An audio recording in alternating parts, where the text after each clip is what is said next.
Comment est-ce qu'un trader doit gérer son argent? Ça dépend d'abord de la quantité. Quand tu gagnes un certain type de somme, dépense sur toi. Dépense sur toi pour briser d'abord la barrière psychologique qu'il y a avec ce type de montant-là. Dans notre univers aujourd'hui, on a le sentiment que la seule activité dans laquelle les traders investissent le plus souvent, ce sont des centres de formation.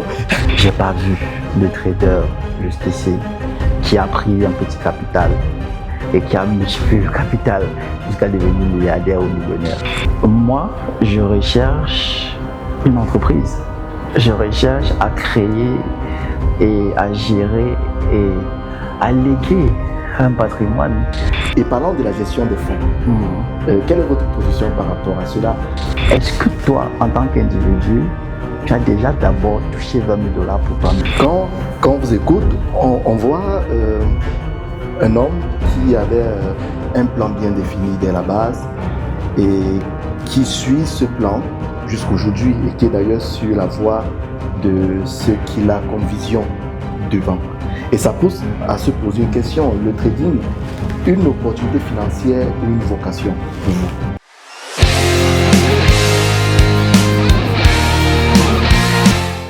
Bienvenue dans votre podcast Le Coin des Traders, une émission où on parle de trading et des marchés financiers. Aujourd'hui, on reçoit un profil complet. Il a appris la finance dans les livres, il a vécu, il est trader actif et il travaille même au sein d'une société de bourse.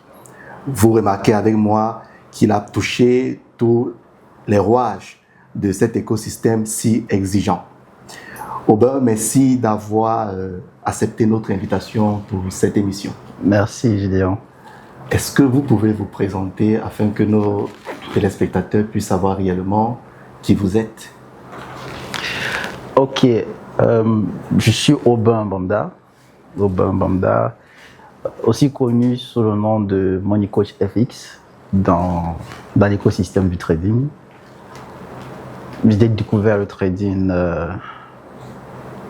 autour de 2017-2018. Je me suis lancé efficacement dans le trading autour de 2019. Donc, on peut dire que 2020, j'étais pleinement dans le trading. Quand j'ai pratiqué le trading jusqu'à aujourd'hui. Donc, globalement c'est ça. Hein. C'est vrai qu'on vous a pleinement connu en ligne, actif en ligne à cette période-là que vous avez citée. Et à un moment donné, Aubin avait disparu. Et plus tard, on apprend qu'il est peut-être dans des sphères un peu plus élevées. Je parlais là tout à l'heure en introduisant, en parlant d'une société de bourse. Mais qu'est-ce qui a changé entre-temps du Aubin en ligne qui forme des personnes, qui sensibilise aussi le trading, à un Aubin de plus en plus discret? Qu'est-ce qui a poussé à cette métamorphose brusque? Je peux dire que tout part d'un constat. Tout part d'un constat et le constat vient d'une forme d'audit que j'ai menée au niveau de l'écosystème des traders. J'ai essayé de comprendre un peu et de me projeter aussi sur le long terme. Quelle est réellement ma vision? Quand je me lance dans le trading, qu'est-ce que je recherche exactement? Je peux dire que j'ai goûté à ce qu'on appelle la liberté financière, justement, le fait de pouvoir gérer ses factures, de rester, voilà. Mais sauf que ce quotidien monotone m'ennuyait un peu. Et je me disais, est-ce que c'est réellement ça que je veux? Étant donné que ma vision à long terme, c'est de créer un fonds d'investissement. Donc du coup, je suis allé, j'ai commencé à faire des recherches, à réfléchir, à regarder des podcasts, des interviews de personnes qui sont issues de domaines de la finance pointue. J'ai étudié des biographies aussi. Et je me suis rendu compte que si je veux réellement attaquer le domaine de la finance, je me dois d'être pointu. Je ne peux pas approcher le domaine de la finance avec une approche de charlatan, de gars qui sort de nulle part. Et vous savez, il y a souvent cette impression que on peut quitter de nulle part pour être, du moins de rien, pour être quelque chose. Je suis d'accord avec ça pour certains domaines, mais dans le domaine de la finance, c'est très rigoureux, c'est très pointu, c'est méticuleux. À la limite, j'aimerais dire que c'est sélectif. On dirait presque que pour ceux qui connaissent peut-être la médecine, on va faire un parallèle avec le domaine de la neurochirurgie. C'est pas tout le monde qui est neurochirurgien, vous voyez. C'est réellement pointu. Je me suis dit, il faut avoir qualité pour pouvoir arriver à un certain niveau et il faut accepter de se soumettre pour avoir cette qualité-là. Donc, raison pour laquelle j'ai donc pris la décision de partir sur le chemin de la qualité et d'entrer dans la finance pleinement. C'est très fort et surtout lorsqu'on a souvent le sentiment qu'on se lance dans les marchés financiers ou en trading uniquement par une envie de chasser de l'argent, de l'envie du gain. Ouais. Il se peut que chez vous, c'était tout simplement une vocation. Oui, je peux dire que je recherchais beaucoup plus. J'ai toujours eu cette âme entrepreneuriale, donc j'ai toujours recherché cet accomplissement derrière l'entrepreneuriat. Au début, le trading, ça remplissait certains critères, de par le fait qu'il y a cet aspect entrepreneurial, parce que quand tu entreprends, tu vas sur le marché avec un capital, tu recherches un rendement, tu recherches de la ressource pour continuer à progresser. Donc, il te faut réellement designer tout un système de gestion si tu veux pouvoir progresser dans le trading. À part si tu fais du gambling, comme on dit en anglais, tu peux pas réellement progresser dans le trading. Donc, du coup, du moins quand je dis si tu fais du gambling, tu peux pas progresser véritablement comme quelqu'un qui a un système de gestion. Il fallait que je souligne cela. Donc, du coup, avec cette âme entrepreneuriale, je me suis dit, moi, je recherche une entreprise. Je recherche à créer et à gérer et à léguer un patrimoine. Donc, le lifestyle du trader que je voyais en ligne, c'était intéressant au début. Quand tu es encore nouveau, tu es encore enfant, tu as encore ce côté assez idéaliste de la vie et tout. Mais sauf que, à la longue, quand tu as 50 ans, tu peux plus vendre le lifestyle. Tu vas vendre quoi au grand-père? Tu vois, ta génération, vous progressez, les responsabilités, ça augmente, les réalités changent. Quand vous êtes jeune, ça passe. Mais à partir du moment où vous commencez à vieillir, tu entres dans une sphère où des gens sont beaucoup plus pointus, ils attendent plus. Ils ne veulent plus que tu leur montres où tu manges, ils ne veulent plus que tu leur montres où tu dors, comment tu voyages. Je pense qu'à un certain âge, tout le monde fait déjà ça, tu vois. Donc du coup, il faut apporter quelque chose de pertinent. Et si tu ne prépares pas ça maintenant, tu vas pas apparaître de nulle part avec. Tu vas pas apparaître à 50 ans et dire que tu es un expert en gestion de ça, je sais pas, en gestion des finances ou bien en gestion de patrimoine et tu commences à demander aux gens de te donner de l'argent, tu vois. Donc ça, c'est un truc qui se construit. Et quand j'ai vu ça, je me suis dit, attends, faut freiner, prends ton temps, construis justement ce parcours-là pour arriver justement aux 50, 60 ans où tu as déjà tout est établi. Voilà, tout est établi. Et tu n'as plus réellement besoin de dire quoi que ce soit à qui que ce soit. C'est évident. Oui. Voilà. Donc, c'était réellement ça, ma vision, quand je me suis assis. Et au début, c'était complètement difficile. Hein. C'est pas un truc qui est évident. C'est pas facile de se dire que tu vas sortir de cette atmosphère-là pour bâtir progressivement.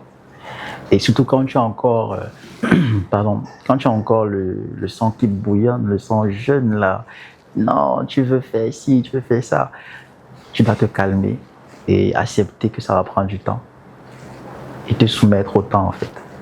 Donc, c'est ça.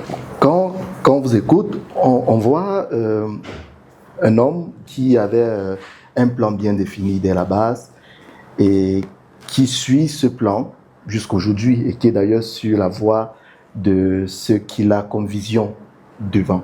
Et ça pousse à se poser une question. Le trading, une opportunité financière ou une vocation pour vous?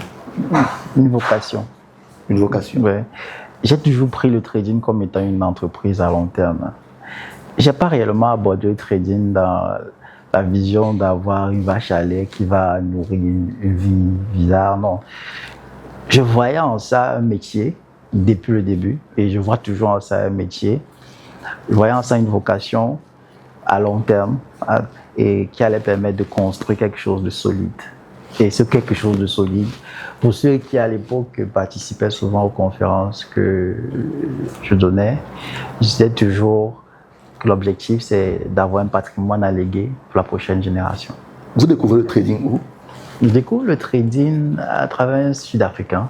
Okay. Un Sud-Africain. Là, c'est la petite anecdote. Hein. Je découvre le trading. En ligne? Ouais, en ligne. Un Sud-Africain. Je contacte le Sud-Africain sur la plateforme qui à l'époque était la plateforme de référence pour discuter avec les gens. C'est Telegram. Donc, je le contacte sur Telegram, on commence à discuter et puis je dis voilà, il parle anglais. I'm really interested in stuff. I really want to learn how to trade. Please, can you show me another like? Et puis après, il me dit ok, que lui le forme. Il me montre le groupe, les captures du groupe, il me montre ci et ça et il me donne son tarif. Je convertis en francs CFA. Voilà, somme, je dis waouh. Environ combien? Nous sommes dans les 300 et quelques. Hein. Et nous sommes en quelle année? Nous sommes là autour de 2017-2018. On disait tantôt. Et vous êtes étudiant, vous travaillez déjà? Je sors de l'école déjà, on va dire je me bats. C'est une fortune quand même. Ouais, à l'époque, je donnais cours dans une école. Cours du soir, j'enseignais dans une école secondaire et en parallèle à ça, j'avais quelques activités avec des restaurants, les fermes et tout ça.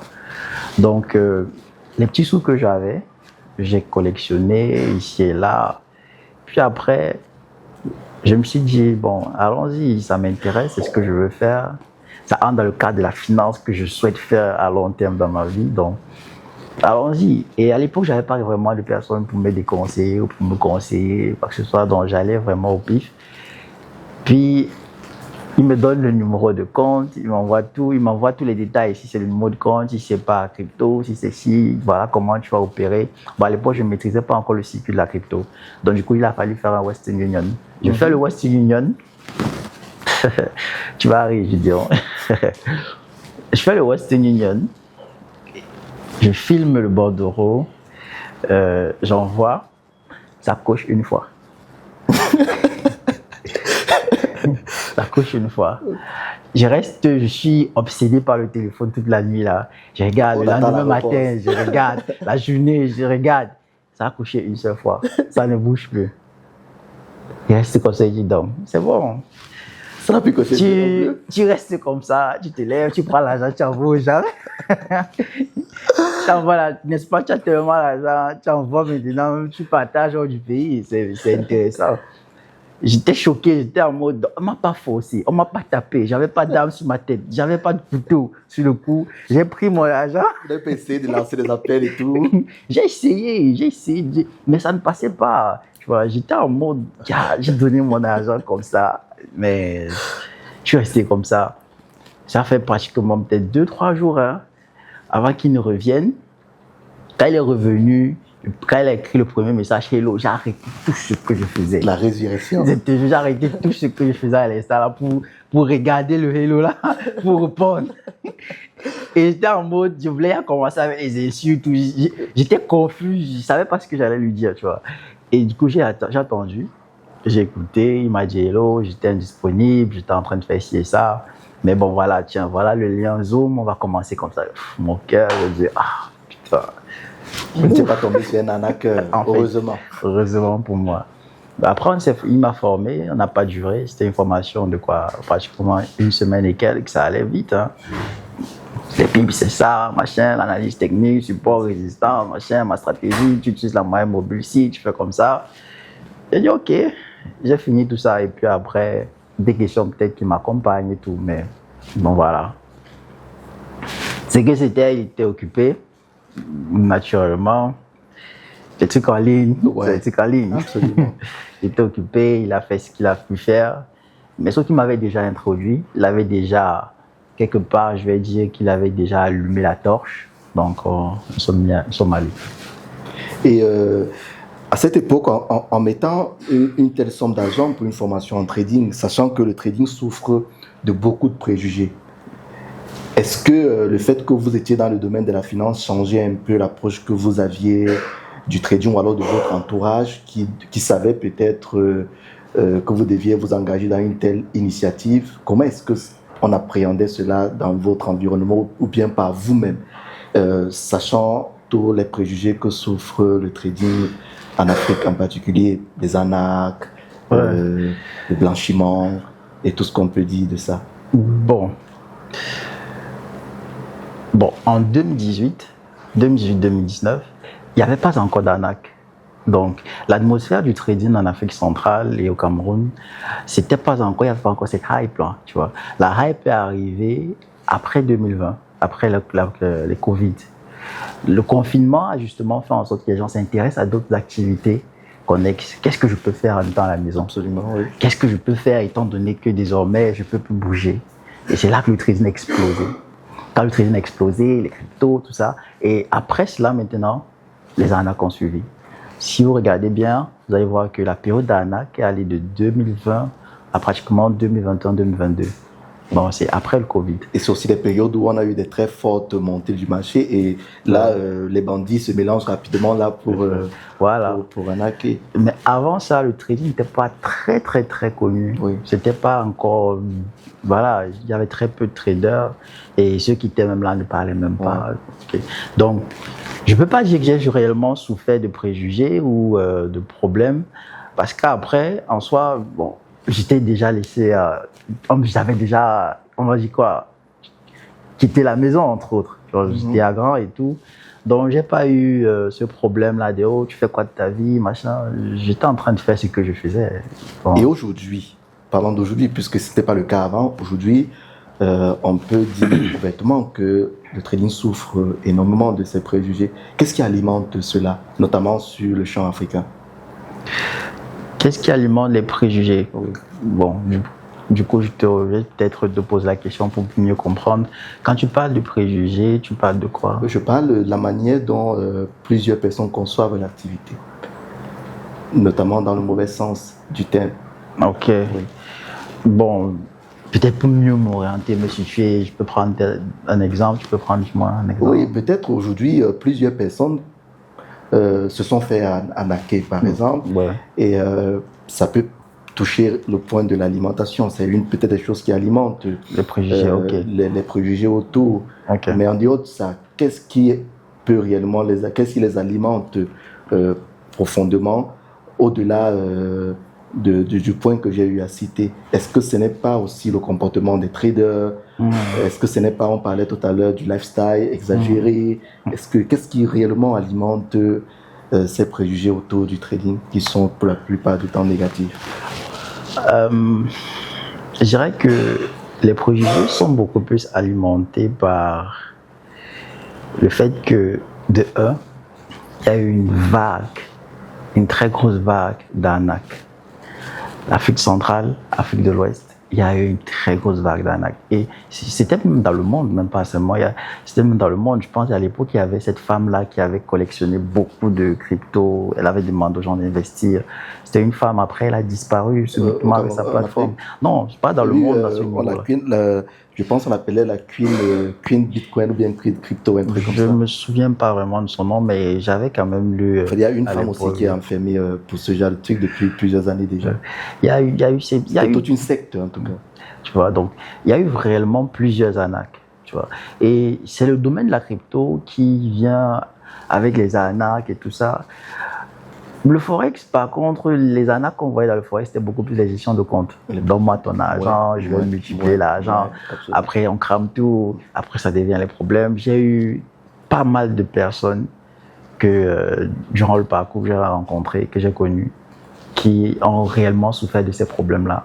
Il y a eu des jeunes qui se sont lancés parce qu'ils savent déjà tracer ici et ça. En compte des mots, il arrive à faire quelques sous là et tout. Après, il part collectionner des sommes. Il fait une levée de fonds. Il y a eu un jeune qui était, à l'époque, on m'avait appelé, il était au CED à Yaoundé. Il avait levé pratiquement 32 millions. Il a cramé tous les 32 millions. Il restait sensiblement 500 000 et quelques, on m'appelle, on me dit, oh ben, il y a 500 000 dans le compte, est-ce que tu peux faire quelque chose? Est-ce que tu peux essayer au moins pour rembourser les investisseurs et tout, même si tu n'arrives pas jusqu'à 32 millions, mais au moins, même si c'est 10, 20 millions, tu essayes de voir. Pour soulager un peu J'ai dit, mais attends, je ne connais pas le petit, je le connais de nulle part. Tu es le seul intermédiaire qui arrive là, tu me parles d'un petit, tu veux que je prenne quoi, 500 000, je mets à 32 millions.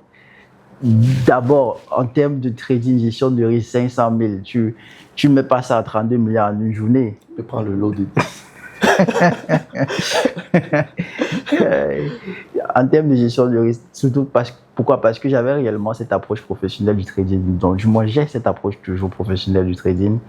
500 000, 32 milliards, les gars qui vont poster ça en ligne, mais on ne compte pas le nombre de comptes qu'ils ont cramé en arrière. Ils ne vont jamais publier. Et c'est même un grand danger, sachant qu'en ligne, on a la plupart des temps des débutants et qui vont avaler ça comme ça et se retrouver dans des situations catastrophiques. Et je ne pense pas que nous sommes en ligne pour conduire des personnes dans de pareilles situations. C'est la raison pour laquelle en ligne, il faut vraiment être méticuleux, il faut vraiment être équilibré dans ce qu'on dit. C'est d'ailleurs ce que nous prenons dans le coin des traders, vraiment des propos équilibrés.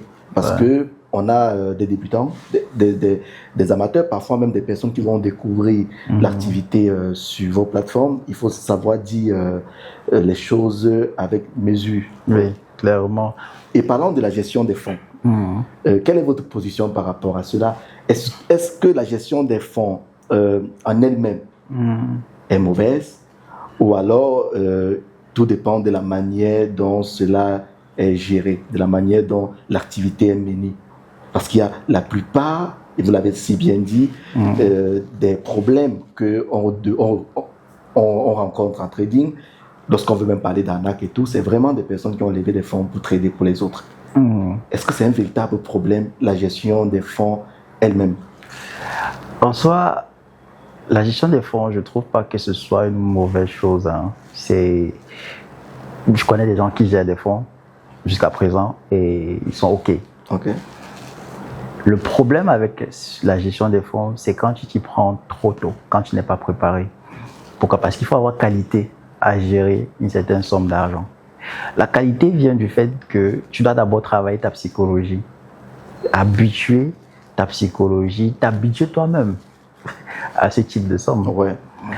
Tu ne peux pas commencer le trading, tu paniques devant $100, tu paniques devant $200 de drawdown, et puis tu veux prendre $20 000 pour trader. Et souvent même, ne partons pas là, peut-être tu peux avoir ma compétence, ok? Mais est-ce que toi, en tant qu'individu, tu as déjà d'abord touché $20 000 pour toi-même?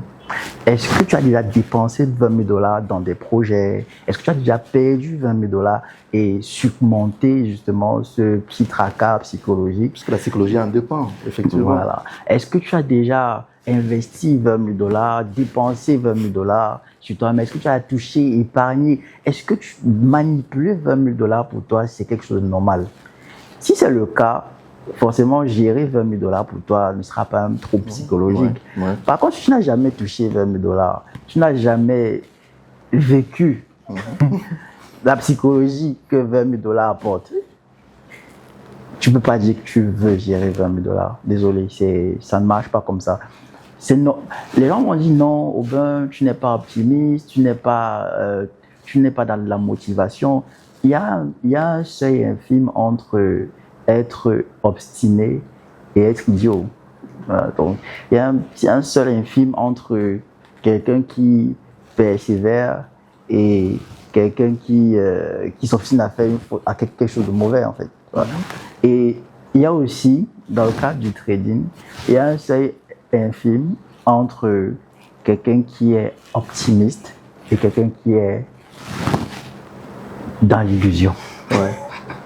Donc, et on confond souvent entre les deux. On se dit, on pense être tellement optimiste et tout dans de l'illusion. Voilà, effectivement. Donc, du coup, quand quelqu'un te dit, je vais gérer les fonds, la première question que la personne doit se poser, c'est est-ce que j'ai qualité d'abord en tant qu'individu? Est-ce que j'ai qualité à gérer les fonds? Sur le plan technique, est-ce que j'ai fait mes preuves avec ma stratégie de trading, ma façon de gérer le risque, ma psychologie? Maintenant, sur le plan humain, est-ce que j'ai déjà surmonté ce type de palier financier? Raison pour laquelle du moins pour pouvoir progresser dans le trading, ce que moi je proposais aux gens avec qui je travaillais et ceux que je formais, c'est que quand tu gagnes un certain type de somme, dépense sur toi. Dépense sur toi pour briser d'abord la barrière psychologique qu'il y a avec ce type de montant-là. Achète des choses chères.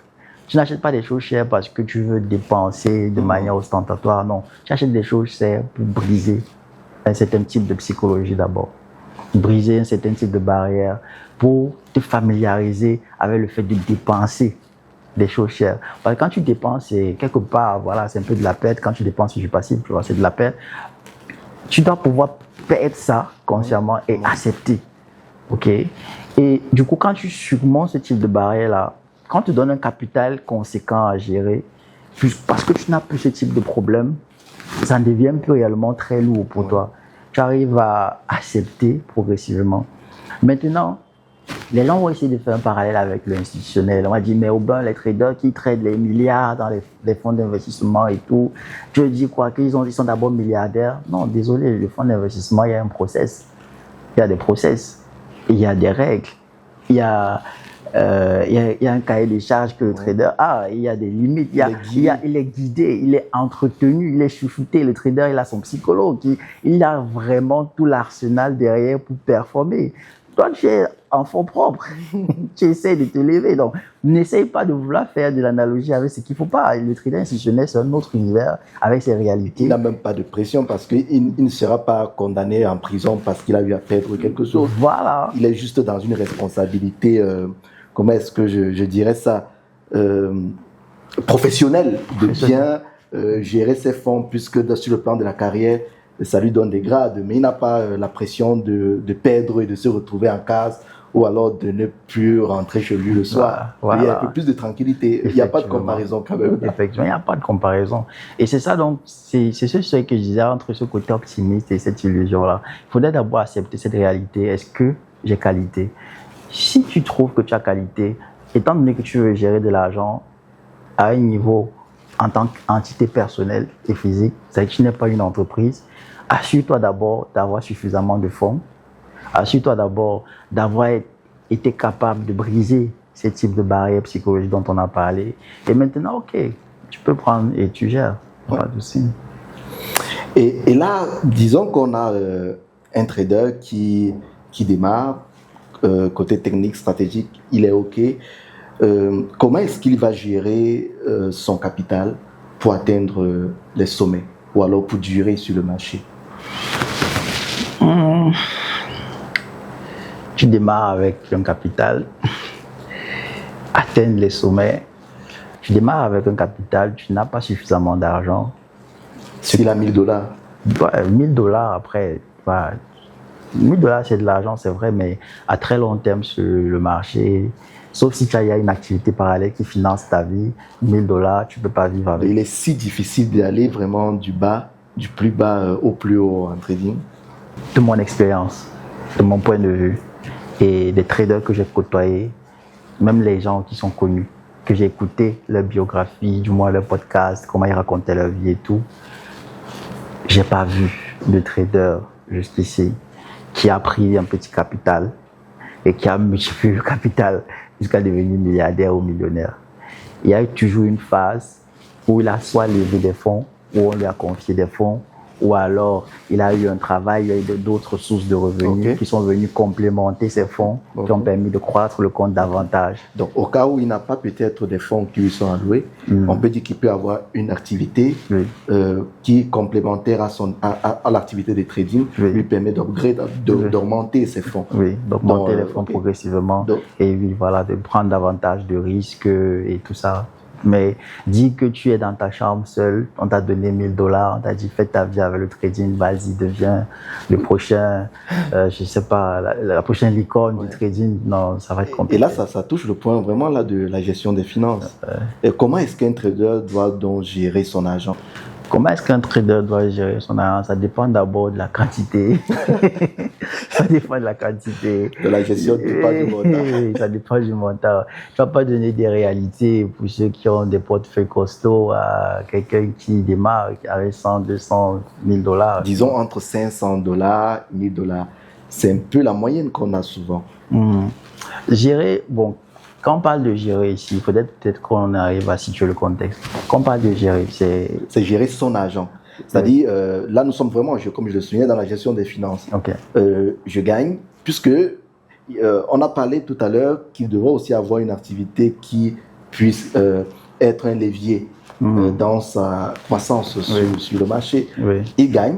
Est-ce qu'il va rester constamment avec cet argent dans le marché? Est-ce qu'il ne va pas peut-être investir dans d'autres activités de la vie réelle, créer des entreprises? Nous en avons plusieurs même qui sont passés ici, qui ont lancé des entreprises avec l'argent perçu sur les marchés et qui, au moment des difficultés sur les marchés, ce sont ces activités-là qui ont été un véritable secours. Et c'est tout ça un peu en termes de gestion. Et je sais qu'il y a aujourd'hui un fin financier dont j'ai écouté plusieurs fois ses conseils lors des conférences dans le domaine de la gestion des finances. Et parlant du trader, comment est-ce qu'il le gère aussi? Parce que souvent, on ne s'en rend pas compte. Et je pense qu'en offre, on discutait et on parlait de ça. Le véritable problème des traders, c'est la gestion financière. Ok. Alors, je vais répondre à ta question en espérant vraiment ne pas être très long parce que tu as appuyé sur un bouton. Tu as appuyé sur un bouton. Ok. Ce que je remarque ici d'abord avec les traders qui démarrent l'activité de trading, c'est que tous ont la même vision et je vais pas leur en vouloir pour ça. C'est cette liberté financière. Ce côté de j'ai mon temps, je suis libre, le trading m'apporte de l'argent, je peux faire ce que je veux désormais. Il y a ce côté-là. Et ce côté, justement, cette vision-là, ça affecte la gestion de l'argent. Parce que tu es dans une optique de tu veux être libre, tu veux pouvoir financer ta liberté. Et du coup, quand tu gagnes de l'argent, c'est justement pour cette liberté-là. Ouais. Ce qui fait qu'automatiquement, de facto, tu ne vois pas, mais tu t'empêches de te mettre des barrières. Tu t'empêches d'être rationnel parce que tu veux être libre. Tu vois un peu ce que je dis? Donc, tu refuses d'être dans une case, tu refuses d'être dans une cage, tu refuses tout. Tu veux être libre. Et cette liberté-là, tu te retrouves donc en train de dépenser pour cette liberté. Tu vois, des gars qui vont commencer à trader. Hier, il mangeait dans un restaurant du Tourneau. Il a gagné 50-100 $. C'est plus son niveau. Tout de suite, il part, il fait des brunchs de plusieurs sous. Tu vois.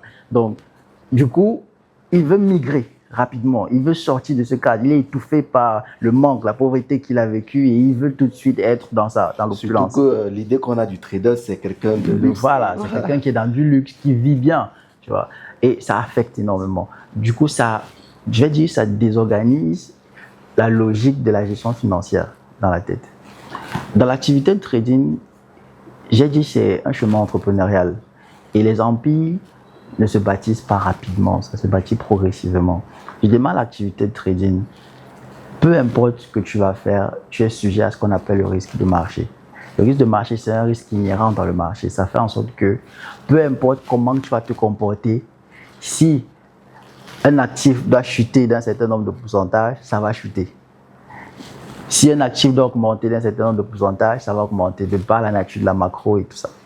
Donc, du coup, pour te prévenir justement des moments où tu auras de bonnes performances, du moins des moments où tu auras de mauvaises performances, autant pour moi, tu vas couvrir ces moments-là avec les moments où tu as les bonnes performances. Et pour ça, tu dois donc asseoir ta fondation. La fondation, c'est quoi? C'est quel est le coussin financier sur lequel je m'appuie pour commencer à bâtir progressivement ce que je souhaite avoir. Et on s'assoit, on sort un peu de l'optique de que la liberté financière, il ne faut pas souffrir. Non, il va falloir souffrir un peu au début. Ouais, le prix à payer. Oui, il va falloir souffrir un peu. Donc, du coup, tu construis les bases. Et pour construire les bases, il faut s'éduquer.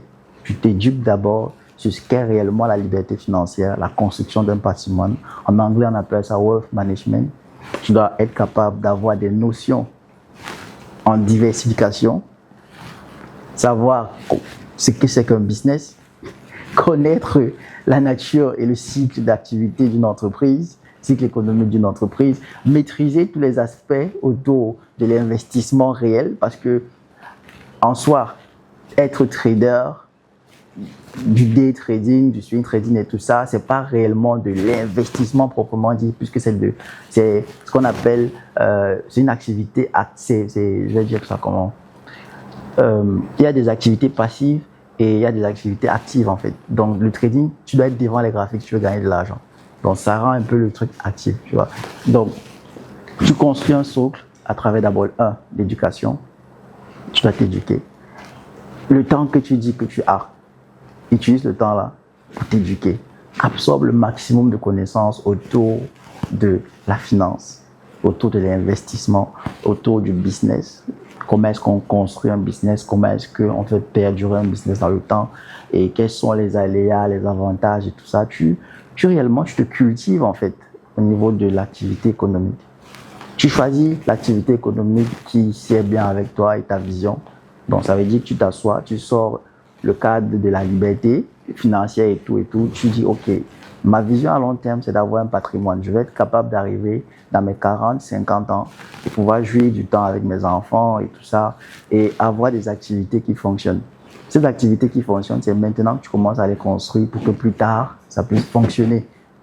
Donc, tu prends dans les bases, tu fais tes classes progressivement sur les activités que tu veux. Bon, si on revient dans le cadre de celui qui a 500 000 $ et tout, les 500 000 $, quand tu commences à gagner de l'argent avec, ta première réaction, c'est pas de dépenser cet argent-là. Non, ta première réaction, c'est comment est-ce que je bâtis. J'ai 500 $, j'ai fait 20 $, disons, à la fin de la semaine. Les 20 $, c'est pas pour aller manger. C'est pas pour prouver aux gens que je fais du trading. Les 20 $, c'est parce que je suis dans l'optique de construire. Donc, tu prends les 20 $, tu mets à part, tu prends peut-être 15, 10 $, tu mets à part, tu prends un autre 10 $, tu continues avec ton compte, tu fais progresser. Maintenant, comme je disais tantôt, pour l'aspect des propres firmes qui sont venues faciliter les difficultés qu'il y avait avec les petits capitaux, tu prends une partie, tu achètes peut-être un compte propre firme et tout, tu trades à partir de là, tu profites de l'effet de levier du propre firme pour gagner davantage. Et tu commences donc à investir progressivement cet argent, soit dans une activité économique, tu parles des gens qui ont des entreprises, une activité économique qui sied peut-être avec ta compétence ou un domaine dans lequel tu t'es formé ou un domaine que tu as eu à exercer et que tu comprends les rouages. Tu réinvestis cet argent dans cette activité économique pour avoir plus, pour pouvoir justement te servir de canne quand il y aura les moments difficiles. Et une partie, tu peux épargner ou alors tu peux tout simplement, dans le cadre de la zone CEMAC, acheter des titres. Donc, créer un compte titre, tu mets à côté. Et la particularité de ces comptes titres, c'est que tu peux les nantir après si tu as besoin de trésorerie. Donc, ça veut dire que tu ne fiches pas réellement ton argent. Tu peux acheter des titres, des obligations, des actions, peu importe. Puis après, si tu as besoin de trésorerie pour faire autre chose, tu peux les nantir et puis tu obtiens ta trésorerie. Puis après, tu rembourses à la banque et puis tu obtiens tes titres et puis tu continues à les détenir sur le long terme. Donc, tu peux faire ce mécanisme-là. Tu peux acheter un terrain, tu mets à côté. Du moins, tu investis sur la fondation de telle sorte que plus tard, ce n'est plus l'activité active du trading qui vient te permettre de vivre, mais c'est une source vaste de revenus qui finance désormais ton quotidien. Et tu peux avoir plusieurs comptes dans lesquels justement sont logés ces types de revenus-là qui vont servir à financer cette liberté que tu recherches.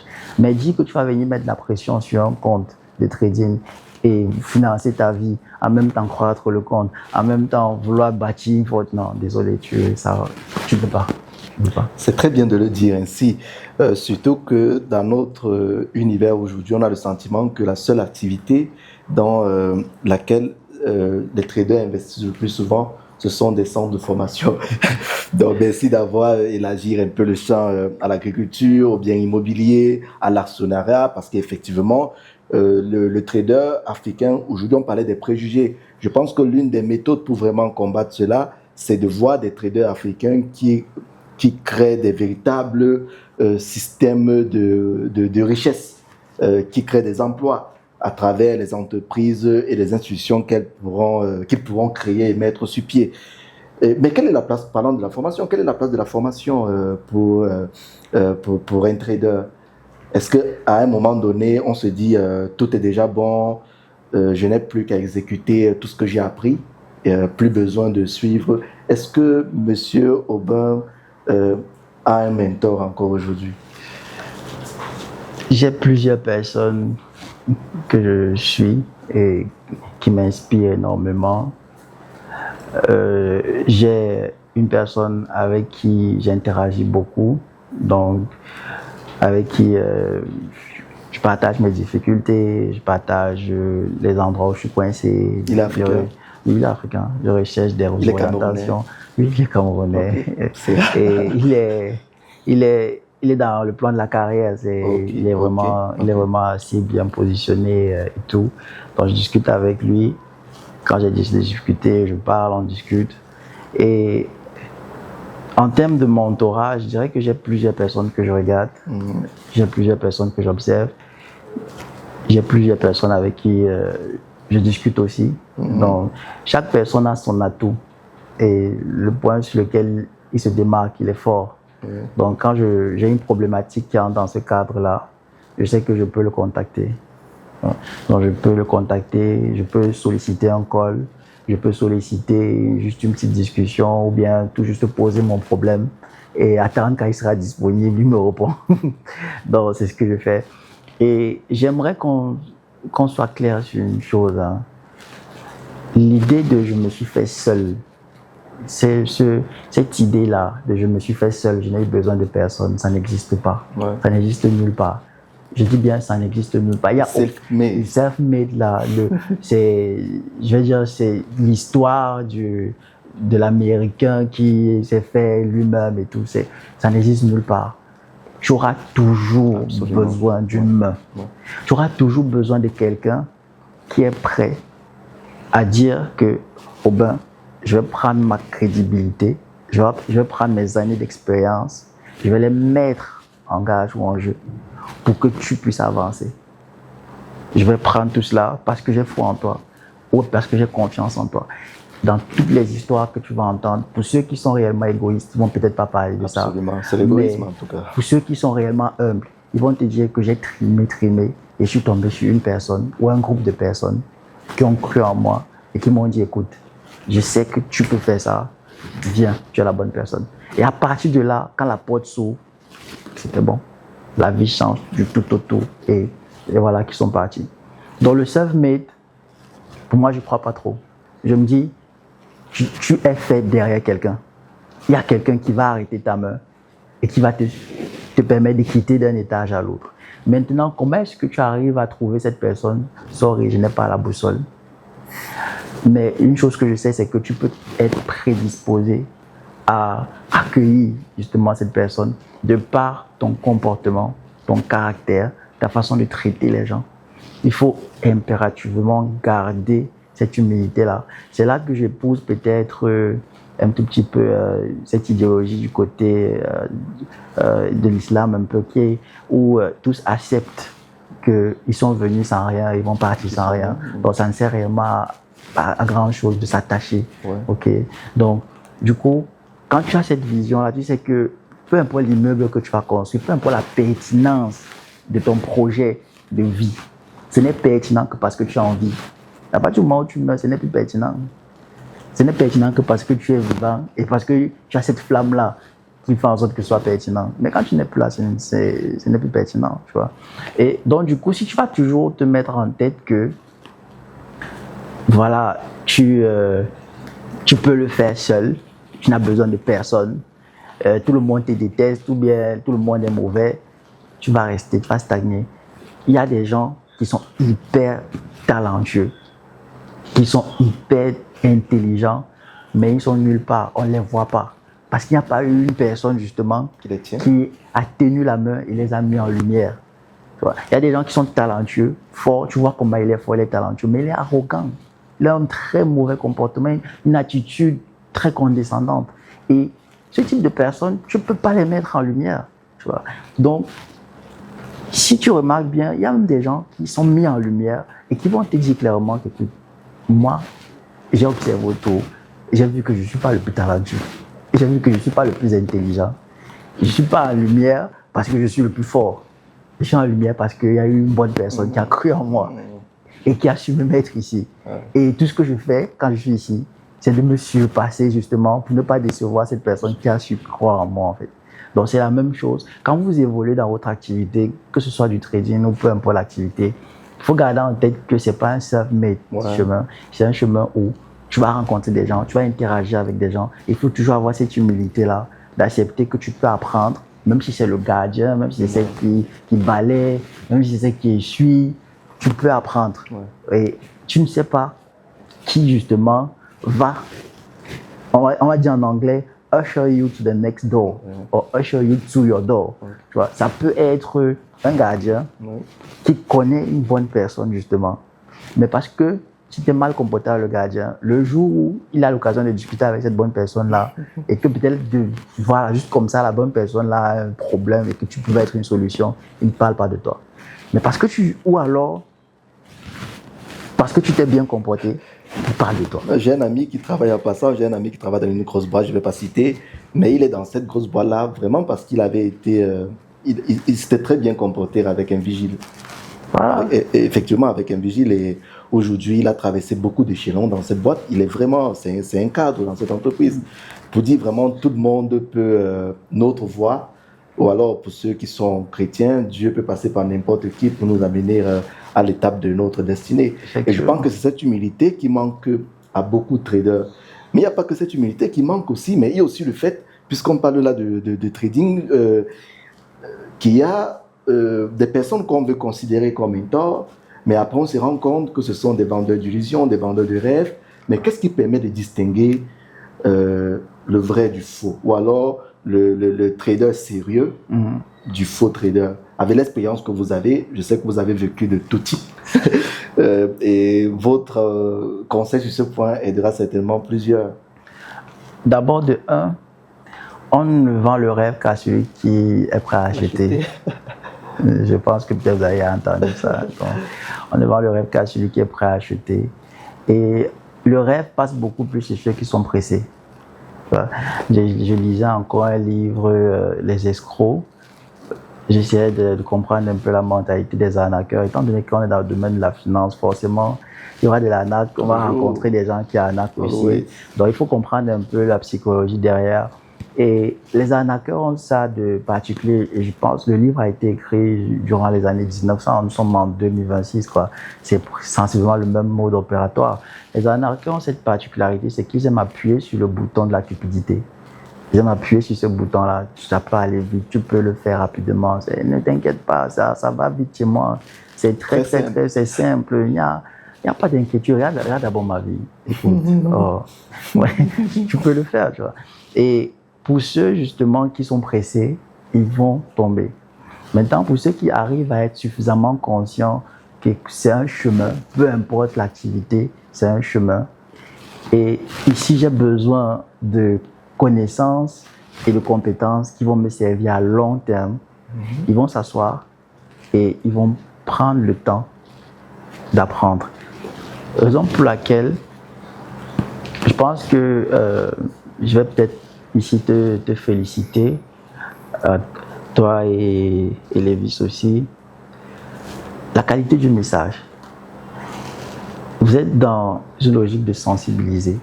Vous êtes dans une logique de transmettre la bonne connaissance, de transmettre le bon chemin.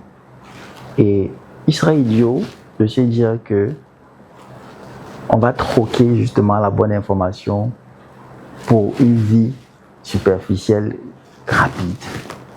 La bonne information, c'est comme cette graine que tu mets. Une fois que c'est mis, c'est semé dans un bon sol, qui est la personne qui reçoit. La personne va arroser ça avec la discipline, la compétence, la vision, l'acharnement. Et c'est comme ça que l'arbre sort de là et puis voilà, il se réalise.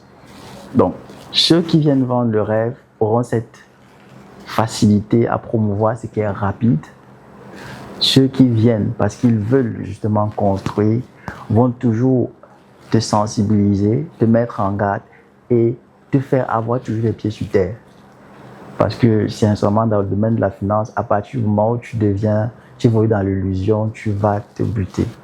Donc, il faut toujours être réaliste, il faut toujours observer les choses selon sa réalité et cheminer progressivement en fonction de cette réalité-là. il ne faut pas se dire que comme je suis réaliste, ça veut dire que je suis pessimiste. Non, tu es réaliste et parce que tu es réaliste, justement, tu es lucide et tu connais les décisions que tu peux prendre et assumer, les décisions que tu ne dois pas du tout prendre. Ok? Donc c'est ça en fait, il faut toujours être réaliste, il faut être optimiste dans son réalisme et progresser vers ce chemin-là en fait que l'on souhaite avoir comme vision. Et parlant de cela, y a-t-il un trader en ligne que vous admirez le plus? Un trader ou deux. Je t'admire d'abord toi, je t'admire d'abord toi. C'est cette abnégation que tu as de sensibiliser, cette passion que tu as à chaque fois que tu montes sur scène, tu parles, tu entretiens, tu modères les gens. Je prends cela en toute humilité. C'est admirable. Ce serait méchant de ne pas admirer ce travail. C'est sérieux, c'est du bon travail. Venant de vous, c'est admiration. C'est trop fort aussi. L'abnégation que je vois et le fait de continuer. Peut-être les gens ne se rendent pas compte du travail et du sacrifice de soi qu'il faut pour produire du contenu, délivrer un contenu de qualité et maintenir le standard de la qualité là sur le long terme, ne pas flancher. Les gens ne se rendent pas compte du sacrifice qu'il faut pour se dire que du jour au lendemain, tu vas quitter du point A au point B, toutefois sans avoir de garantie que ça va marcher. tu te dis, je quitte d'ici, je pars là-bas, je ne suis pas sûr que ça va marcher, mais j'y crois.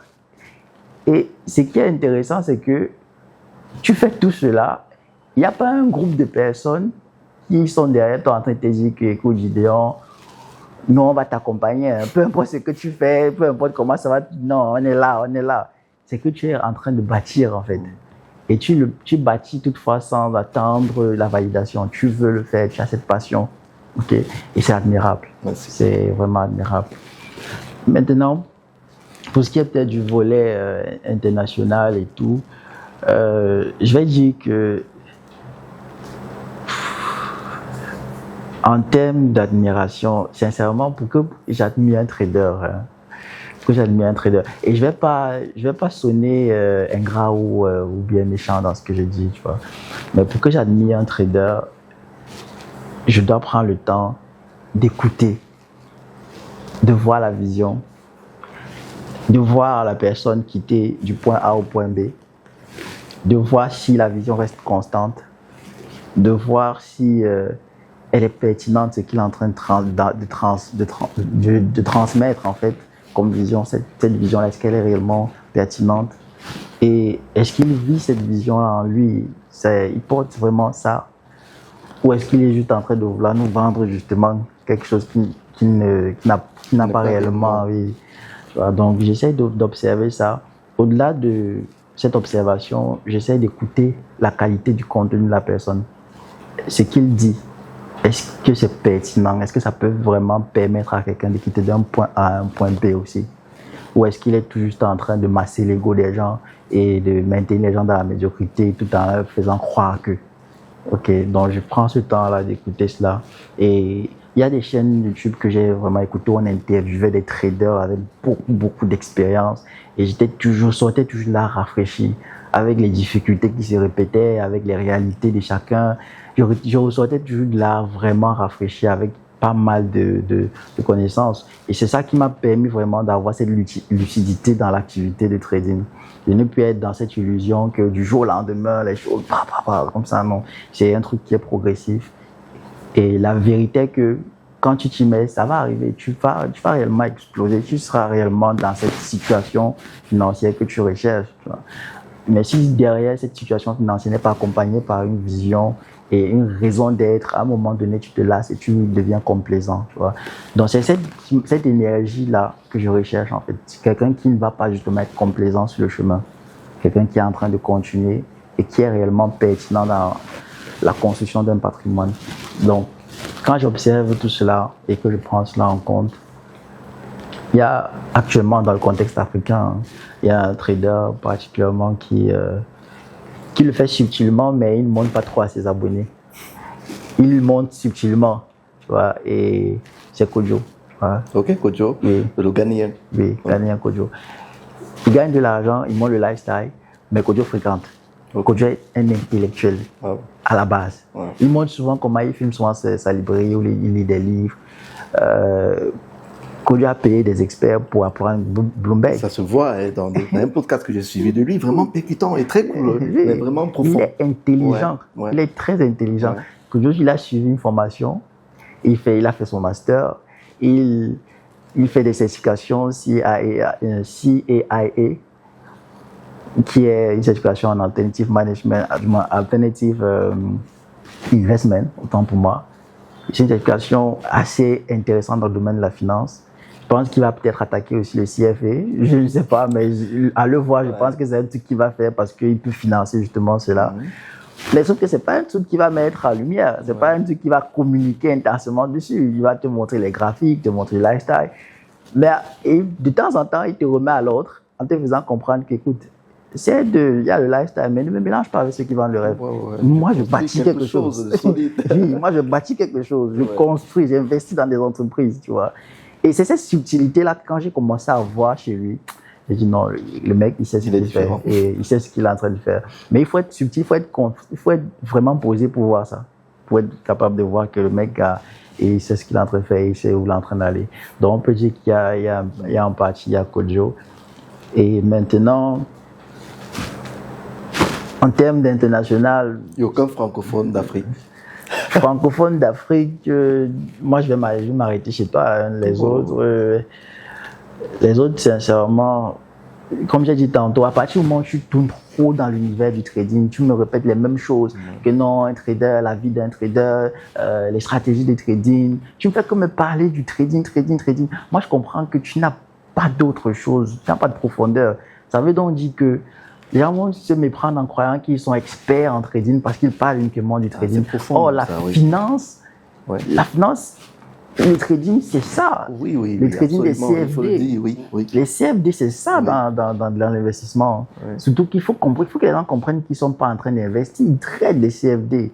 On appelle ça des contracts for difference. Ils traitent ça. Ce n'est que ça dans la finance. C'est un peu comme ça. Après, il y a les obligations, il y a les actions, il y a les investissements dans les métaux, il y a les investissements dans les montres, il y a les investissements dans le real estate, il y a les investissements, il y a le négoce. Il y a pas mal de choses qu'il faut aborder. Quand tu sors de CFD et que tu as gagné de l'argent, tu vas te rendre compte que, en fait, tu as ouvert la porte, puis tu es en train de démarrer l'immeuble. Il y a encore pas mal de tâches. Voilà, donc, c'est ça, en fait. Quand je regarde les gens qui sont en train de trader, je me dis, écoute, tu as fini avec les CFD. Quand tu me parles trop de CFD pendant 5 ans, chaque jour que tu te lèves, un trader doit maîtriser sa stratégie. J'ai suivi ça en janvier. En mars, tu reviens, un trader doit maîtriser la psychologie. En décembre, tu reviens, la psychologie est le pilier du trading. L'année prochaine, tu reviens, il faut savoir maîtriser le risque quand tu es en train de trader avec les lots. Après, en juin, tu reviens encore. Il faut connaître que quand tu trades, il faut savoir être patient sur le graphique. Tu me fais ça 2 ans, mec. Une routine, un peu. Moi, je suis plus là. Je déconnecte. Pas souvent très loin. Je déconnecte. Peu importe, achète la Lamborghini, c'est ton problème. Mais moi, je déconnecte.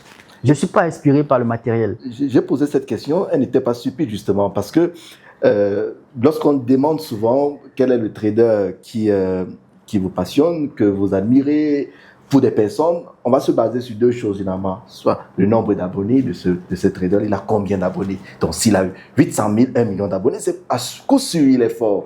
Après les abonnés, on va voir, il voyage, est-ce qu'il voyage beaucoup, est-ce qu'il gagne beaucoup d'argent. En fait, on est vraiment là sur cette partie visible de la chose, des gains, pour juger de la qualité d'un trader ou non. Vous parliez tout à l'heure de certains podcasts, vous avez suivi des traders très pertinents. Je peux miser qu'ils n'ont pas peut-être des chaînes YouTube, parfois ils n'ont même pas des réseaux sociaux, mais ils sont tellement percutants. Moi, j'ai vécu ces expériences-là d'écouter des personnes et je m'avais fouillé partout, je ne retrouve pas. Mais malheureusement, en Afrique, c'est sur ça qu'on se base parfois pour dire tel trader est meilleur que l'autre par rapport au nombre d'abonnés, mais un trader n'est pas un influenceur. Par rapport au Lamborghini ou quoi que ce soit, mais ce n'est pas que ça, le trading. Même des agriculteurs peuvent se faire beaucoup d'argent. Même des menuisiers peuvent se faire beaucoup d'argent. Donc, si être meilleur trader, c'est avoir nécessairement ça, je ne pense pas que cela valide. Donc, vraiment, j'apprécie tous les points que vous avez soulignés et ça va certainement enrichir nos téléspectateurs sur ces différents points. Je n'ai pas douté que ce podcast devait être aussi riche, un peu très profond par rapport à d'autres podcasts que nous avons souvent sur d'autres sujets, mais avec votre profil, je m'attendais à cela et je ne suis pas du tout dessus et je suis sûr que les autres aussi ne seront pas dessus par rapport à ça. Alors qu'on est en train de tirer vers la fin de tout le parcours que vous avez eu, je disais à l'entame, vous n'avez pas seulement été un trader actif, indépendant, vous avez même touché l'aspect des institutions. Bref, on n'en parlera pas de cela ici. C'est pour dire que vous accumulez quand même une grande expérience dans le domaine. Si vous avez un trader en face de vous maintenant qui va démarrer dans le trading, quelle est la meilleure voie? Et je veux vraiment que vous puissiez dire exactement étape par étape le processus qu'il devra suivre. Ok. Je vais peut-être aller sur la base de quels sont les conseils que je vais me donner peut-être en démarrant. Oui, si vous deviez reprendre à zéro. Oui. Le premier conseil que j'allais me donner, c'est de ne pas être pressé. De ne pas être pressé. Ça va prendre du temps. Ça va vraiment prendre du temps. Il ne faut pas être pressé. C'est d'abord le premier conseil. Le deuxième conseil, c'est éduque-toi. Quelqu'un de riche et de cancre va dilapider sa fortune et va retomber à zéro. Donc, quels sont les outils que tu as en main qui peuvent te permettre de maintenir? En anglais, on dit sustain wealth. Qu'est-ce qui peut te permettre de garder ta fortune ou bien de garder l'argent ou de gérer de l'argent sur le long terme? Il faut t'outiller. Donc, s'outiller, c'est s'éduquer. Donc, je peux recommander peut-être des certifications, des courses online, des petits cours en ligne, des MOOC et tout ça. Mais il faut s'éduquer réellement dans le domaine de la finance. Quand on est dans le domaine de la finance, le trading, comme je le disais tantôt, ce n'est que ça. Du moins, quand je parle de trading, je parle du trading des CFD. Ce n'est que ça dans le domaine de la finance. Donc, quand tu as fini de faire tes classes dans les CFD et tout, éduque-toi davantage, comprends la macro, comprends l'économie, comprends le système financier, comprends le système bancaire, comprends le cycle des entreprises, comprends le domaine boursier, comprends réellement tous les aspects de la finance pour être réellement complet. De telle sorte que si tu gagnes ton argent sur un point A, tu peux avoir la compétence de fructifier ça sur un autre point B dans le domaine de la finance toujours. Donc il y a ce domaine-là, de ne pas négliger l'aspect de l'éducation. Le troisième conseil que je vais me donner, au-delà d'être patient et de s'éduquer, c'est d'abord ça. Tu acceptes d'être patient, tu as une vision qui va te demander cette patience-là. Tu vas être libre financièrement, ok. La liberté financière, c'est pas en l'air, ça se construit sur quelque chose. Soit ce sont des entreprises, en fait ce n'est que des entreprises, à vrai dire. Ceux qui sont libres financièrement, c'est parce qu'ils sont des business. Ouais. Voilà, c'est ça, tu dois avoir des entreprises. Et donc, tu anticipes sur cette liberté financière, quels sont les domaines que je vais toucher, quels sont les domaines dans lesquels je vais m'étendre. Comme je disais tantôt, je touchais le fonds d'investissement parce que je savais qu'avec un fonds d'investissement, tu touches à tout. Tu touches vraiment à un peu de tout dans l'économie. Fintech, tech, agriculture, industrie, tu touches à tout. C'est excitant, tu es toujours dans des trucs de recherche et tout ça.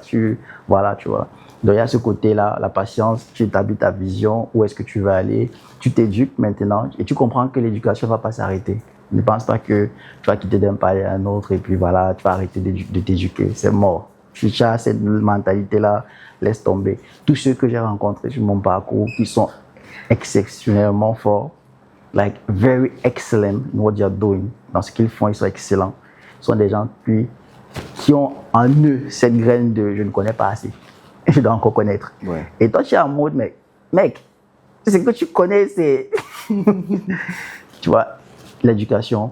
3, il faut divorcer avec la pauvreté mentale. Il faut divorcer avec la pauvreté mentale. Divorce avec la pauvreté mentale et la pauvreté tout court. Je vois les gens qui sont influencés par des gens qui se filment dans les gymnases, en train de faire sport et tout. Les gens qui se filment dans des restaurants en train de manger. voir quelqu'un qui te filme le restaurant, l'expérience. Avec le graphique à côté. Oui, avec le graphique à côté souvent. Et il est ébloui. Comment tu peux, quand tu viens, tu redescends un peu sur terre, comment tu peux être ébloui par quelqu'un qui mange? Like, si je me filme avec mon bol de beignet ou de riz, ça ne passe pas aussi, ou bien c'est parce que c'est le beignet. Et que lui, là, je sais pas, le homard. Ça dépend du cadre aussi. Ça ne passe pas aussi. Non, sérieux. Tu vois, il y a cet aspect-là de divorcer de la pauvreté mentale. Il y a des gens qui vont dans les avions. Ok, ils sont entrés dans l'avion. C'est un moyen de transport. C'est un moyen de transport. Ok, il a acheté. Il y a un jour un monsieur que j'écoute beaucoup en ligne. C'est peut-être, je vais dire, mon mentor spirituel, si je peux dire ça comme ça. C'est un monsieur que j'écoute beaucoup. Il s'appelle l'apôtre Joshua Selman. J'écoute énormément le monsieur. Il a vraiment une pensée intuitive et une vision de la vie qui, c'est impressionnant. Et il disait un jour, peu importe le niveau de richesse que tu vas avoir, tu ne peux pas dormir sur 2 lits à la fois. Tu ne peux pas entrer dans 2 voitures en même temps. Absolument. Tu ne peux pas manger comme tu penses que tu vas manger quand tu seras riche. Au contraire, tu vas même diminuer les portions pour être efficient. Ouais. Et il a aussi dit un truc qui m'a vraiment choqué, c'est que en tant qu'individu sur cette terre, il y a un niveau d'argent, un seuil où tu peux vivre décemment et vivre bien. Ouais. Au-delà du seuil là, c'est de l'excès. Ouais. Ah, C'est de l'excès. À fond, ouais. Il y a un seuil où tu es confortable, tu es à l'aise. Et pour la plupart, justement, parce qu'ils sont nourris par cette insatiable envie d'avoir plus, en se disant que c'est plus. Dans un monde de comparaison, on veut dépasser l'autre et on ne se limite plus à notre juste mesure. Voilà. Oui. Ce plus là va te faire entrer et te faire baigner dans l'illusion et t'empêcher de fournir les efforts qu'il faut pour justement construire ce que tu veux vraiment. Parce que tu as décidé de faire balader ton cerveau ailleurs. Raison pour laquelle tu divorces de la pauvreté, de cette pauvreté mentale qui te fait croire que manger dans un cadre, ça veut dire qu'on a réussi sa vie, ou bien prendre l'avion, ça veut dire qu'on a réussi sa vie, ou bien acheter la voiture, ça veut dire qu'on a réussi sa vie. Non. Ça peut découler de quelque chose, mais c'est sur quelque chose où ça découle qu'il faut que tu connaisses. Quelles sont les activités, quel est le système qui a été mis en place pour justement permettre de financer tout ce qui est montré là. Si tu comprends le système, tu peux être ébloui par ce système-là. Moi, je préfère être ébloui par le système que quelqu'un a mis en place. Oui. Tu vois, comme les gens, récemment, je lisais des riches qui mettent en place des trusts. Quelqu'un qui va être riche, tu vois, il va créer un trust dans lequel tous ses enfants seront des participants du trust. Et ces enfants-là pourront bénéficier de l'argent uniquement à un certain âge.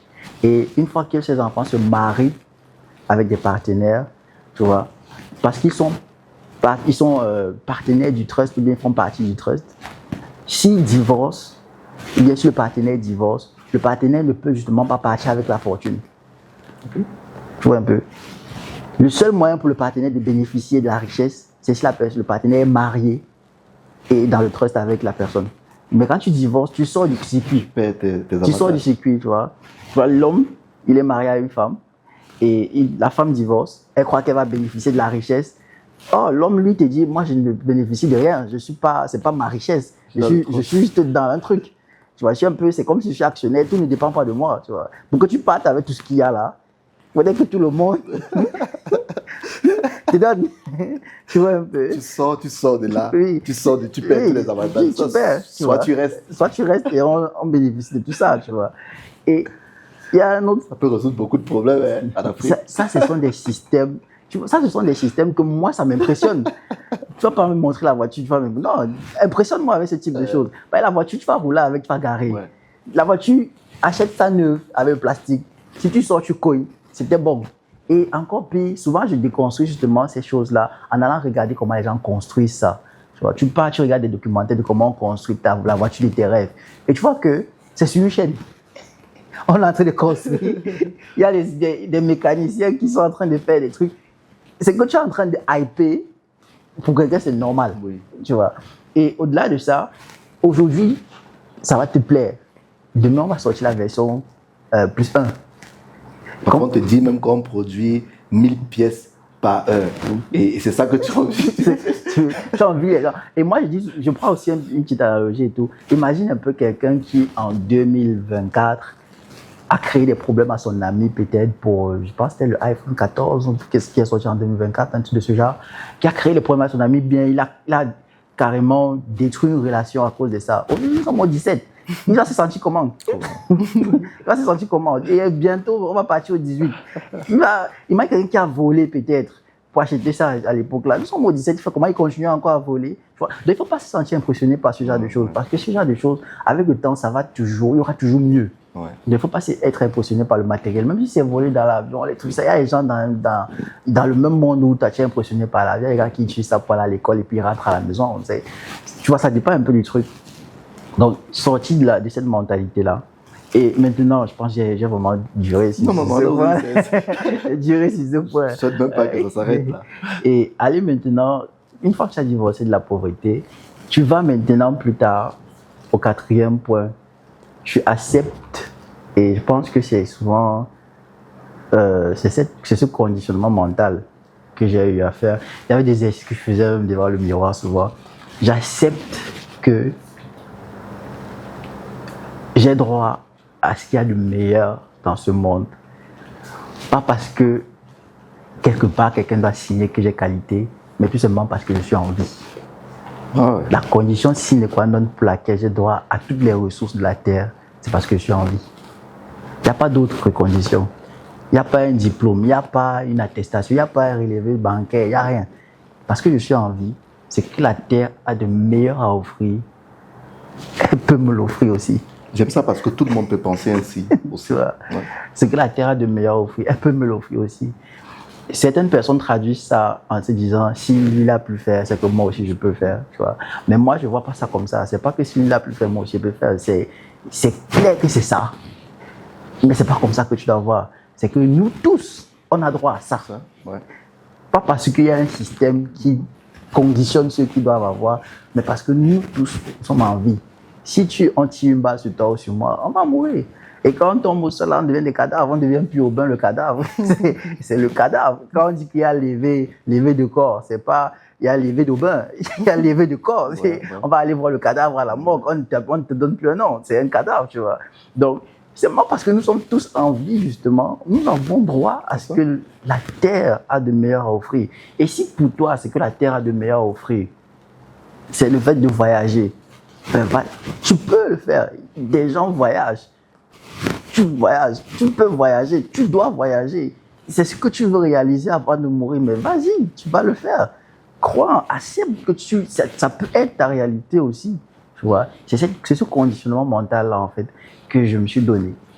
Et c'est ce que j'invite aussi peut-être celui qui va démarrer, ou bien le mois d'avant, qui va démarrer le trading, de se donner comme conditionnement. C'est que arrête de penser que la richesse ou bien l'opulence ou tout ça, c'est mauvais.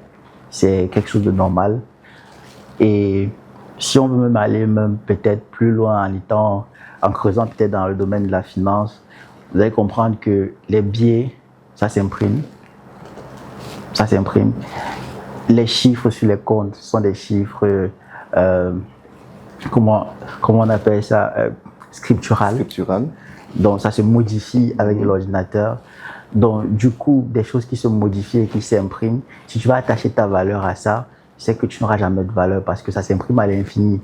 Tu vas jamais t'estimer suffisamment à la hauteur si tu veux penser que tu vas faire un parallèle avec ta vie est inestimable justement. Donc si je pars sur la base que ma vie est inestimable, parce qu'elle est inestimable, ça veut donc dire que tout ce qu'il y a comme ressources, en parallèle, je mérite cela. Tu vois.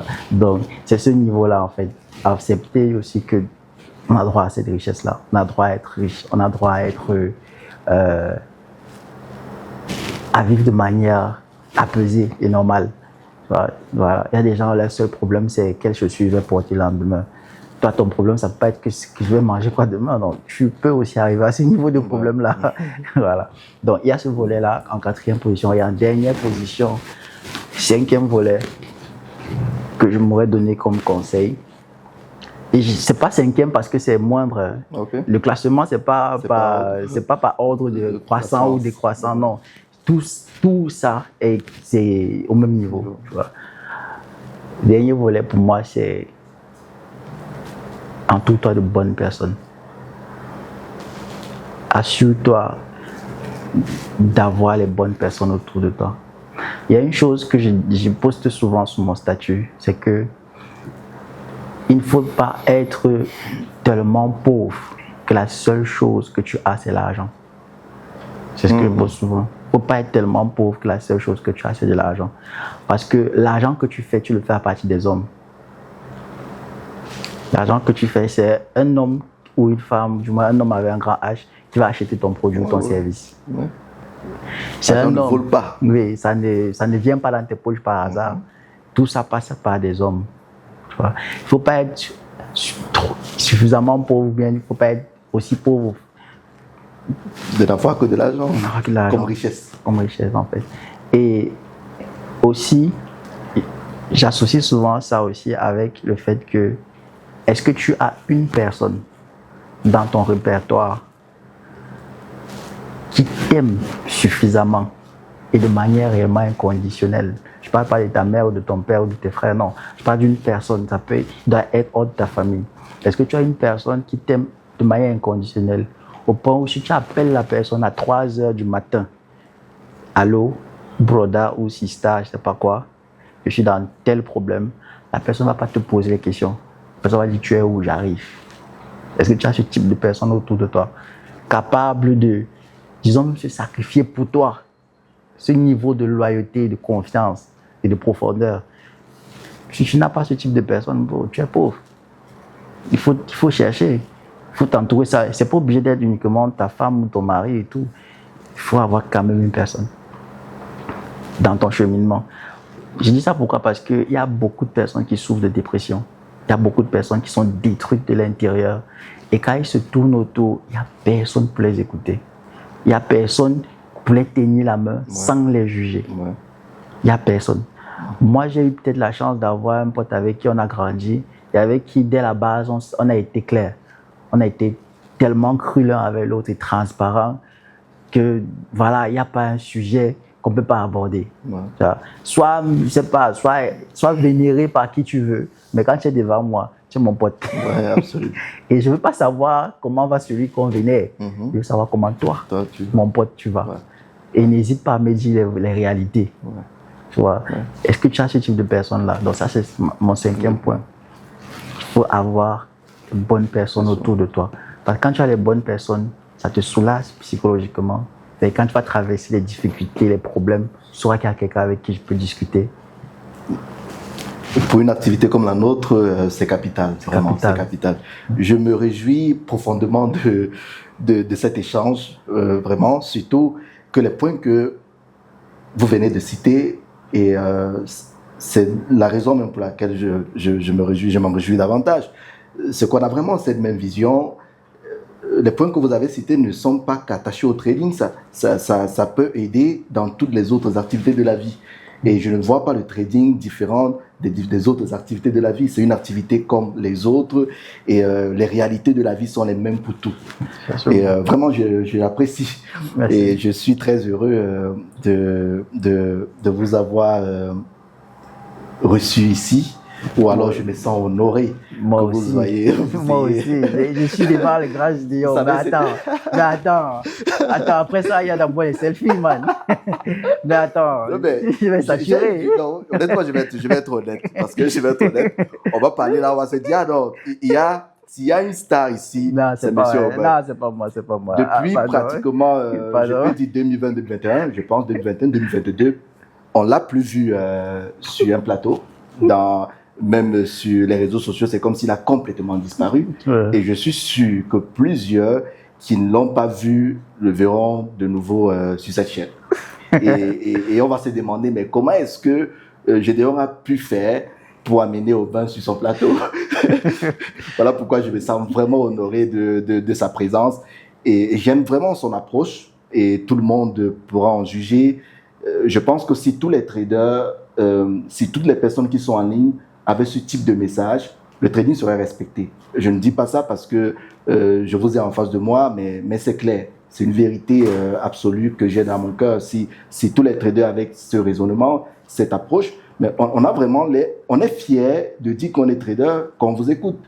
Ce n'est pas cette activité de parvenus en ligne ou bien de personnes qui disent tout simplement du n'importe quoi, peut-être parce qu'on peut se faire de l'argent de n'importe comment ou bien je ne sais quoi, mais on sent qu'on a affaire à un professionnel, on a affaire avec quelqu'un qui maîtrise un métier, qui peut transmettre de la valeur.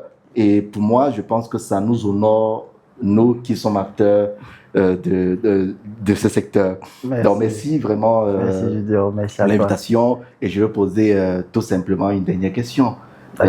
Aubin devient donc quoi après? Moi, je connais. je connais les grands projets, je n'ai même pas le droit d'en dire plus ici. Mais pour les autres, à quel moment ils auront encore l'occasion de revoir Aubin, le même Aubin d'avant? Pas forcément le même comme s'il fallait qu'il retourne en arrière, mais dans une même dynamique, peut-être dans un autre secteur, peut-être dans une nouvelle approche que le Aubin qu'ils ont connu, très dynamique en ligne, dans les réseaux sociaux, dans le quotidien, dans les conférences, dans tous les pays, en Afrique et tout. Ils auront ce Aubin-là quand encore? C'était ta question piège, c'est ça? C'était ta question piège. Tu m'as pas prévenu. Bon, pour répondre à ta question, de toute façon, sans être long, je dirais que le Aubin qui va aller sur les scènes, qui va aller faire des conférences, le Aubin qui va et tout ça, ça va prendre beaucoup de temps avant de retrouver encore ce Aubin-là. Ça va vraiment prendre beaucoup de temps parce que la dynamique a réellement changé, comme tu as dit tantôt. Pour ne pas aller trop dans les détails, la dynamique a réellement changé. Et à long terme, il n'y a plus réellement une nécessité derrière ça. Il n'y a plus réellement une nécessité d'être visible, d'être vu partout et tout ça. Sauf si après, voilà, on décide un beau jour, quand le fonds d'investissement sera là, de faire un documentaire sur Aubin. Bien sûr, c'est ce qu'on espère. Plus tard, ou bien toutes ces choses-là, mais bon. Très bientôt. Mais bon, après, plus tard, je peux dire que je ne compte plus réellement faire des conférences, ce n'est plus réellement dans ma ligne éditoriale. Hein. C'est beaucoup plus axé sur la compétence.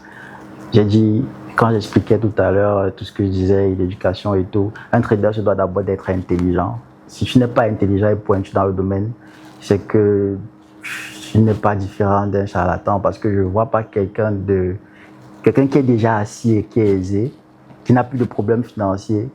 Tu vas utiliser quoi justement pour le convaincre?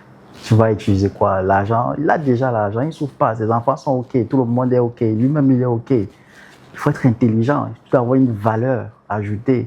Et à partir du moment où tu entres justement dans cet univers où tout le monde est au même niveau, personne ne souffre, tu dois te démarquer.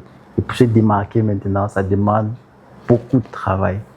Donc Aubin est vraiment beaucoup plus axé sur ce travail de fond qu'il faut fournir désormais. Merci beaucoup. Merci à Aubin Bobda pour cet échange sans langue de bois, très riche, très structuré. Merci pour cette école, pour cette masterclass. Je pense que tous les téléspectateurs prendront vraiment du temps et un verre d'eau pour déguster chaque parole qui sont sorties de sa bouche. Donc, nous étions très heureux de l'accueillir et nous serons davantage heureux de vous revoir une autre fois. Je dis mal ça, je vais reprendre. Ok, nous étions très heureux de l'accueillir et nous espérons que vous profiterez de tout ce qui a été donné comme leçon. On se verra très bientôt dans une prochaine vidéo avec un autre invité. C'était Coin des Traders. Si vous avez aimé ce qui a été dit, n'hésitez pas à partager, de commenter et pourquoi pas, vous avez la possibilité de choisir en commentaire qui pourrait être le prochain invité et nous prendrons des mesures pour l'avoir sur ce plateau. À très bientôt et merci de nous avoir suivis. Merci encore à Aubin. Merci Julien.